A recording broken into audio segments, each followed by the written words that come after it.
There are quiet moments in life, often at the edge of night, when the world slows down, where silence doesn't feel so peaceful anymore. What once felt calm and comforting now feels dense, like the walls are gently pressing in. You sit in that old chair you've always loved, and instead of rest, your mind begins to stir. Thoughts drift in, small worries, memories that ache, visions of a future you can't quite grasp, and without realizing it, anxiety has quietly taken a seat beside you. But here's something we often forget. Anxiety isn't a sign that something is wrong with you. It's not proof of weakness, failure, or punishment. What if instead it's a signal pointing towards something you've overlooked? In the Buddha's teachings, suffering, including this restless anxiety, is not an enemy to defeat, but a message to listen to. It's a guide, a quiet companion that leads us back to the heart of what matters most. We've been taught to hide our discomfort, to bury it, escape it, or drown it in noise. But Buddhism offers another way. It suggests that the very thing we try to avoid might be the key to our freedom. That anxiety, when met with understanding, becomes our teacher. Especially as we grow older and life becomes more still, we are given space. Space to feel, to reflect, to truly see ourselves. And it's in this space that something sacred begins. Not a battle, but a deeper journey inward.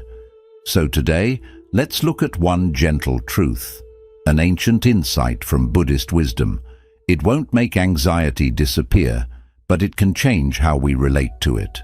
This idea has helped monks in mountain temples, soldiers in moments of fear, and everyday people, just like you and me, find peace in the middle of their inner storms. If your thoughts ever feel like a prison, if you've carried worry like a silent burden for too long, stay with me. This isn't about pretending everything is okay. It's about looking clearly at what is and finding freedom there.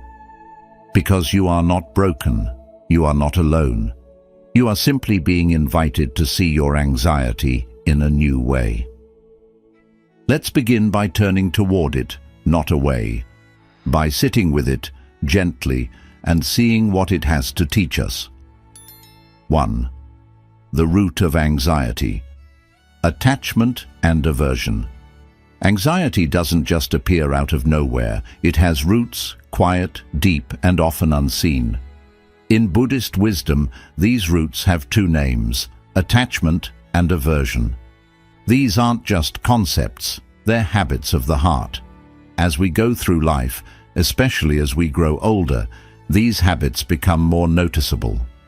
Attachment is the part of the mind that clings tightly. It holds on to the things we love, our routines, the people close to us, our sense of control, and the comfort of the familiar. And when change comes, as it always does, this grasping turns into fear. A quiet voice says, "Please, don't take this away." Then there's aversion, the urge to push away what we don't like. Pain, sickness, loneliness, even the natural process of aging. We try to resist these things, hoping that by pushing hard enough, we can keep them at a distance. But both holding on and pushing away are exhausting, and more than that, they don't work. The Buddha taught that anything that arises will also pass away. Everything changes. Our bodies, our relationships, even the emotions we think will never end. It's our refusal to accept this truth that feeds anxiety. Let me share a story. A friend of mine, Tom, was a retired Navy veteran. Every morning at 6 a.m., he walked the lake trail near his home. It was part of his rhythm, his way of staying grounded. But after a hip injury, he had to stop. It wasn't just a routine he lost. It felt like he'd lost a part of who he was. His anxiety grew. Mornings became painful. The stillness reminded him of what he could no longer do. One day, over tea, I asked gently, "Tom, what are you holding on to?" He looked out the window and said quietly, the version of me that could still move freely. This is what the Buddha meant. Our suffering doesn't come from the changes themselves, but from how tightly we hold on to the way things used to be. When we cling to the past or reject the present, anxiety finds space to grow. It whispers, "You're losing control." But here's the truth that can set us free. We never truly had control to begin with. Just like the lotus that rises from muddy water, peace can bloom from acceptance. We don't need to keep life exactly the same. We only need to open our hands, to let go of the constant grasping and resisting, and allow life to be what it is. You are not your habits. You are not your youth. You are not your past. And when you begin to soften your grip on how things should be, on what you think you must have, something shifts. The weight of anxiety starts to lift. As the Dhammapada says, from attachment springs grief, from attachment springs fear, but one who is free from attachment knows neither grief nor fear. So ask yourself gently, what would happen if today, even just a little, you unclench the fists of the mind? Maybe peace isn't in getting back what was lost, but in welcoming what is here, now, too. The thought that frees you. This, too, is just a thought.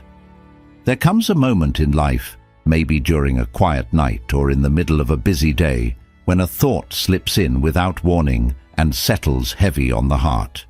It might whisper, "Something's wrong," or shout, "What if this never gets better?" And before we even notice, we're not here in the present anymore. We're lost inside that thought, caught in a world made of fear and tension. But the Buddha offered a gentle truth, simple but powerful. This, too, is just a thought. Let that sink in. Not every thought we have is true.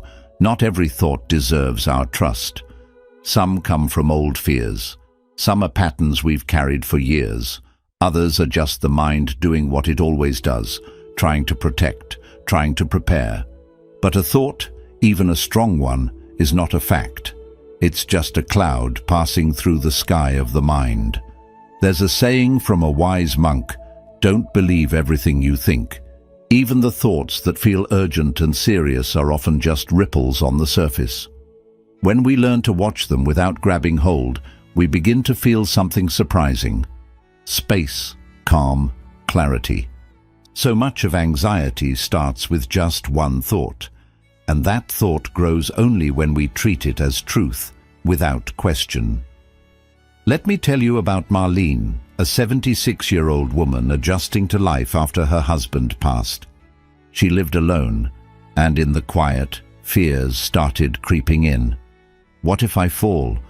What if I forget something important? What if I lose my memory? These fears weren't impossible, but they weren't happening. They were just thoughts, arriving with a racing heart and a restless mind. Marlene began attending mindfulness classes at her local senior center.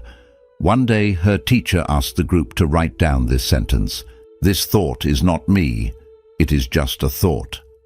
At first it seemed silly, but Marlene started using it. Each time fear visited, she whispered the sentence. Slowly, like a knot loosening, her anxiety began to soften. In Buddhism, this practice is called non-identification, the ability to see thoughts for what they are, temporary movements in the mind, not the truth of who we are. Your thoughts are not you. They come and go, like wind moving through trees. Some are helpful, many are not.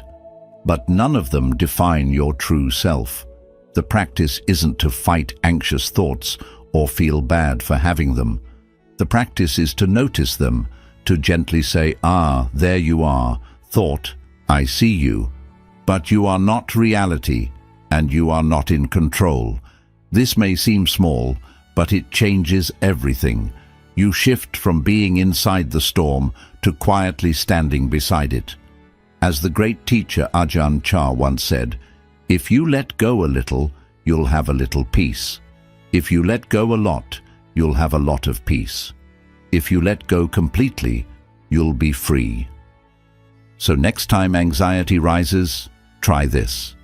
Take a breath, soften your heart, and say gently, "This too is just a thought." No resistance, no panic. Just a moment of truth in the middle of the noise. 3. Mindfulness, anchoring in the present moment. Anxiety often starts in small ways: a slight unease while sipping tea, a tightness in the chest while folding clothes, or a nagging feeling that something isn't quite right, though nothing has happened. For many older adults, especially those who live alone or follow quieter routines, this subtle anxiety can slip in like a chill breeze under the door. It's not loud, but it lingers, pulling the mind away from the peace of the present moment into the shadows of past regrets or future worries. But there's a way back. Mindfulness, as taught in Buddhist tradition, offers a path back to the now, back to our bodies, our breath, and to the only place where true peace lives, right here, right now. Mindfulness isn't about clearing the mind or forcing stillness. It's about noticing, gently, lovingly, the sensations in your body, the rhythm of your breath, and the ebb and flow of your thoughts. It's about being where your feet are, instead of getting lost in memories of the past or anxieties about the future. The Buddha said, "Do not dwell in the past. Do not dream of the future. Concentrate the mind on the present moment." And this simple teaching directly addresses anxiety. Anxiety is always trying to pull us forward, into the future, into what might happen, into what we're afraid of. But the present moment asks nothing of us, except that we show up and simply be here. Let me share a story about an elderly man named Frank. Frank was a retired carpenter, quiet and kind. After his wife passed, the silence in his home became unbearable. Small worries turned into spirals. What if I forget something? What if I fall and no one is there? What if I become a burden to my children? These thoughts took root in the long, lonely hours. Each breath became an anchor, each step a meditation, each moment a chance to return to peace. Frank practiced 5 minutes a day, sitting in his garden, hands on his knees, eyes soft, breath steady. He didn't try to clear his mind. He simply watched his thoughts pass by, like clouds in the sky, and over time those clouds grew lighter. This is the power of mindfulness. It doesn't promise to remove our challenges, but it teaches us to sit with them without fear. It helps us realize that we are not the storm. We are the sky that holds it. Mindfulness is also forgiving. If you drift into thought, that's okay. The moment you notice, you've already returned. That noticing is the practice. That return is the victory. So, if anxiety visits during the quiet of your day, offer it no fight. Instead, offer your breath. Ground yourself in what you can feel, your feet on the floor, the warmth of sunlight on your skin, the rhythm of your inhale and exhale. This isn't about denial or escape. It's about a sacred act of coming back to yourself. As Zen master Thich Nhat Hanh reminds us, feelings come and go like clouds in a windy sky. Conscious breathing is my anchor. Try it now. Take a deep breath. Feel it pass through your nose. Feel your chest rise. And as you exhale, gently say to yourself, "I am here, and here is enough." 4. Compassion. The kindness that softens anxiety. There's a voice that often accompanies anxiety, but it's not the voice of the world around us. It's the voice we carry within. The inner critic whispering, "Why are you like this? You should be stronger. You're a burden." Over time, that voice chips away at our spirit, not just with fear, but with shame. In Buddhist teachings, there's a gentle yet powerful antidote to this: compassion, and not just for others, but for ourselves, especially for ourselves. Many older adults grew up in times when emotional needs were overlooked, when resilience meant hiding pain, and when self-sacrifice was considered noble. You took care of others, children, partners, aging parents, while quietly pushing your pain and needs aside. Now perhaps, as life slows down and there's more space to feel, everything you've suppressed rushes in. Anxiety, guilt, grief, regret. But here's the wisdom. Buddhism offers, peace doesn't come from perfection, it comes through tenderness. The Buddha said you, yourself, as much as anybody in the entire universe, deserve your love and affection. These words aren't indulgent, they are a lifeline. Consider Ruth, a 79-year-old woman who had spent her life caring for others. A nurse by profession and a mother by nature, Ruth had always been the strong one, the reliable one. But after retirement and the loss of her sister, Ruth began to experience waves of anxiety. She felt embarrassed. "Why now?" she asked. "I've always kept it together." During a mindfulness retreat at a local community center, a Buddhist teacher invited everyone to place their hands on their hearts and silently repeat the phrase, "May I be kind to myself in this moment. May I accept myself just as I am." At first, Ruth couldn't do it. Her chest tightened and tears welled up. It felt foreign, even selfish. But the teacher gently reminded her, self-compassion isn't about ego. It's about softening. It's about not turning away from your own pain. That moment marked the beginning of Ruth's healing, not because her anxiety vanished, but because she stopped fighting it alone. She began writing letters to herself, forgiving the parts of her that were too tired to keep going, too overwhelmed to explain, too hurt to reach out. Slowly, she started to feel whole again. In Buddhist practice, compassion is considered the medicine of the heart, and like any medicine, it must be taken regularly, especially when suffering arises. Here are some gentle ways to practice self-compassion in daily life.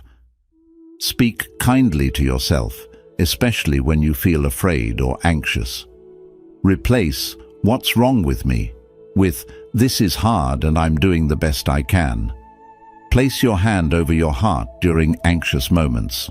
It's a simple act of care, reminding you that you are not alone. Offer yourself the same grace you would offer a dear friend.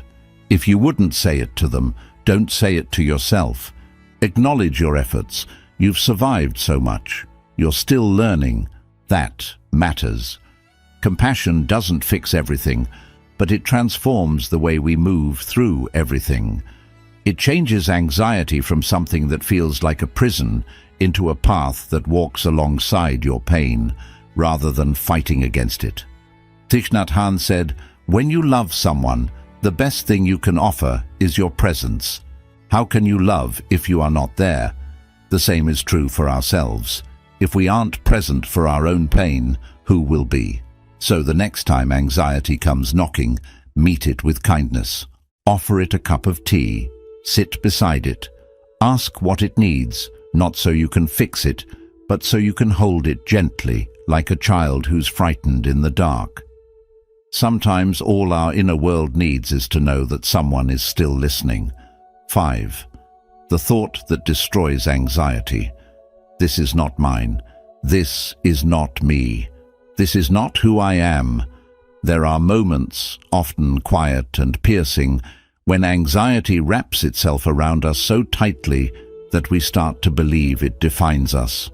The racing heartbeat, the endless thoughts, the restlessness. They feel less like something we're experiencing and more like who we are. In these moments, it's easy to think, "I am anxious," rather than recognizing that anxiety is merely a passing wave, not the vast ocean of our being.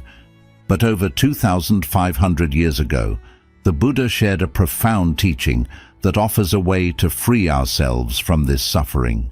A thought so simple, yet so powerful, that it can dissolve anxiety's grip the way sunlight dissolves fog.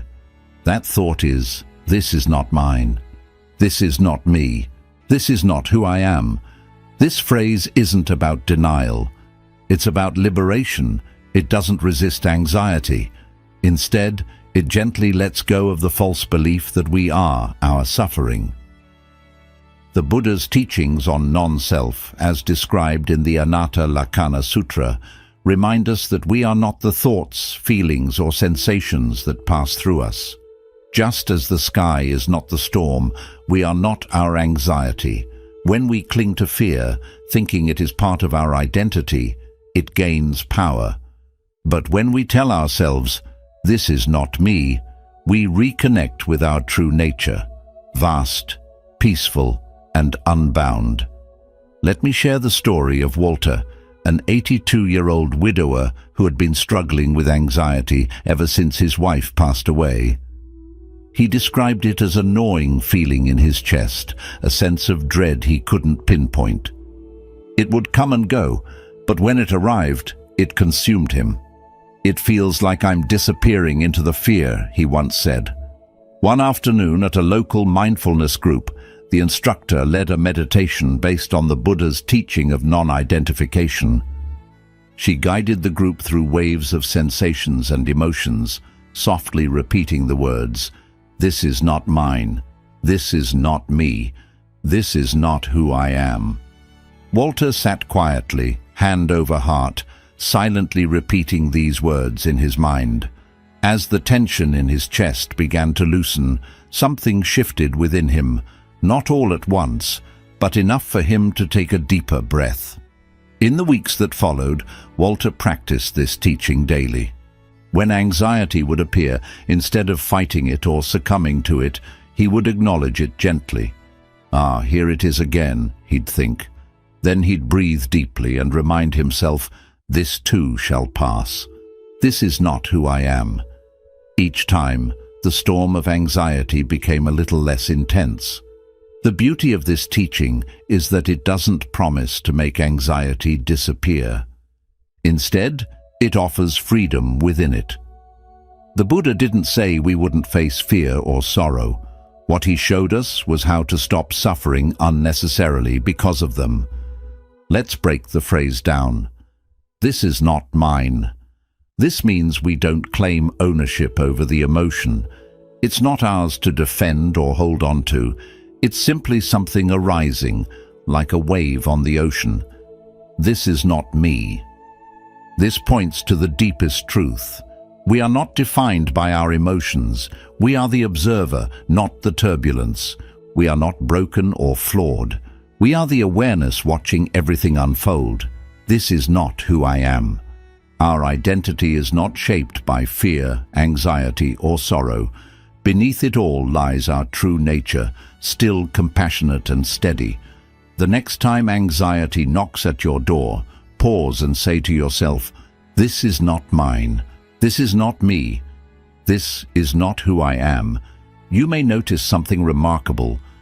The emotion may still be there, but its power to define you will begin to fade. You shift from being inside the storm to becoming the sky that holds it. Thich Nhat Hanh once said, "Feelings come and go like clouds in a windy sky. Conscious breathing is my anchor," and so it is with this thought. It becomes a light in the fog, a compass when you feel lost in your mind. As we grow older, this practice becomes not just helpful, but essential. Aging brings new uncertainties, unexpected loneliness, changing bodies, and the inevitable goodbyes. But none of these diminish who we are. The thought, "This is not mine, this is not me, this is not who I am," is not just for moments of panic. It's a mantra for liberation, for reclaiming our space, for remembering our essence, peaceful, aware, and eternal. In truth, you were never your anxiety. You are the calm that remains when the wave recedes. You are the sky that holds every passing cloud, and through it all, you are still here. 6. A guided practice, applying this thought in daily life. It's one thing to hear a teaching that stirs the heart, that resonates deeply, like a refreshing breeze through an open window after a long, stuffy silence. But it's an entirely different matter to carry that teaching into the messiness of daily life, where the dishes pile up, the phone rings, the aches remind you of time passing, and the heart, oh the heart, still trembles at times. This is where the real practice begins. And yet it's also where the deepest peace can be found. The Buddha's wisdom was never meant to stay in lofty realms or as abstract ideas. His teachings were meant to be lived right here, in the marketplace, in our homes, on the path through the forest. So the phrase, "This is not mine, this is not me, this is not who I am," isn't something you save for meditation or spiritual readings. It's something to bring with you into the very fabric of your everyday life. Let's start with a simple but powerful practice, one you can do right now, even as you're listening. Find a quiet space, sit still, or if you're standing, feel your feet firmly touching the ground. Let your body relax just as it is, no need to push or force anything. Take a slow breath in, then gently breathe out. Let your breath feel like a soft hand, calming and grounding you. Now think of something that's been making you anxious. It might be something small, like a nagging worry, or something bigger, a choice, a regret, or a conversation that keeps repeating in your mind. Don't judge it, just hold it gently in your awareness, like a stone resting in the palm of your hand. As you stay with this feeling, quietly say, either out loud or silently in your heart, "This is not mine." Pause, let that settle. Then say, "This is not me." Pause again and notice the space beginning to grow between you and the emotion. Remind yourself, "This is not who I am," and breathe. With each time you say it, feel the hold loosening. Maybe just a little at first, maybe more as you keep going. You're not rejecting the emotion. You're simply observing it without owning it, without becoming it. Now, imagine your breath as a breeze flowing through an open house. It moves through the room of your worry, gently clearing the air, not pushing anything out, just creating space.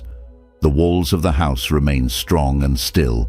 That house is you, steady, grounded, complete. The anxious thought is only a visitor. It may stay for a bit, but it doesn't live there, and it doesn't have the keys. This is the power of the practice. Now let's explore where you can bring this into your daily life. Because the truth is, you don't need to be sitting on a meditation cushion or at a retreat to find peace within. You need it at 3 a.m. when you wake up with a heaviness in your chest. You need it when your grown child hasn't called in weeks, and you start to wonder if you did something wrong. You need it when the ache in your joints reminds you that time is passing and not everything is in your hands. In those moments, don't aim for perfection, reach for presence. Breathe in and softly say, "This is not mine." Breathe out, "This is not me." Breathe once more, "This is not who I am." Then gently return to whatever is in front of you. Maybe it's washing the dishes, folding clothes, petting your dog, or simply listening to the wind rustling through the trees outside your window. In this way, the practice becomes part of your day. It's not something separate, it's how you move through life. And here's the beautiful part. The more you do this, the more your nervous system begins to recognize that you are safe now. You're no longer stuck in the past. You're not drowning in what-ifs. You're here, breathing, alive, and whole. Thich Nhat Hanh once wrote, "The present moment is filled with joy and happiness. If you are attentive, you will see it." This simple phrase, "This is not mine, this is not me, this is not who I am," is a bridge that leads you back to that joy. It's a quiet reminder that the real you has never been broken by fear. So the next time anxiety appears, don't run from it and don't push it away. Welcome it like a visitor you no longer fear. Offer it a seat, meet its gaze, and gently remind both yourself and the feeling, this is not who I am. Because the truth is, who you really are is the stillness beneath the storm, the space within the noise, and above all, love, always love, holding everything together. If you've stayed with me this far, quietly listening, heart open, perhaps even a little softened by this journey, then I invite you to pause here and simply breathe. What you've heard today isn't just a teaching, it's a doorway, a gentle hand on your shoulder, reminding you that anxiety is not a failure. It's not a sign that something is wrong with you. In many ways, it's a sacred call, a call to look deeper, to let go of what was never yours to carry, and to come back home to yourself. The Buddha never promised a life without storms, but he offered something even more powerful, the tools to stay steady in the midst of them. And one of the most transformative tools is this simple thought: this is not mine, this is not me, this is not who I am. Repeat it as often as you need, when silence feels heavy, when the night stretches long, or when your chest tightens with worry. Say it gently, with kindness, not as resistance, but as a healing touch. And maybe, just maybe, as you keep practicing, you'll begin to see anxiety not as an enemy, but as a teacher, not something to fear or run from, but something that shows you your strength, your resilience, and your beautiful ability to return again and again to peace. So I leave you with this question, dear friend. What might your life become if you stopped holding on to what no longer serves you and start listening to what brings you home? If this message touched your heart, feel free to share your thoughts in the comments.